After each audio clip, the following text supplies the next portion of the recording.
শয়তান কিংবা খারাপ জিন মানুষকে কেন ডিস্টার্ব করে জানেন?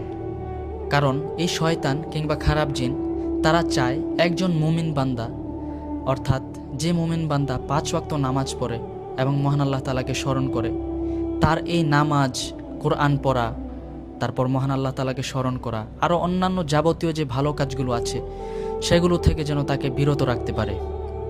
এই বিষয়ে মহান আল্লাহ তাআলা কোরআনের মধ্যে বলেন, ইন্না শাইতানা লাকুম আদুউন ফাত্তাখিযুহু আদুওয়া, অর্থাৎ শয়তান কিংবা খারাপ জিন তারা তোমাদের প্রকাশ্য শত্রু।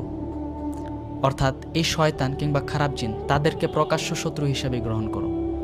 শুধু তাই নয় প্রিয় ভাইরা, রাসূল সাল্লাল্লাহু আলাইহি ওয়াসাল্লাম আমাদেরকে চমৎকার একটা আমল শিখিয়ে গিয়েছেন, আর তা হলো আপনি ঘুমানোর আগে আয়াতুল কুরসি এবং সূরা ফালাক আর সূরা নাস পড়ে ঘুমালে মহান আল্লাহ তাআলার হেফাজত আপনার উপর ঢাল হিসেবে কাজ করবে ইনশাআল্লাহ।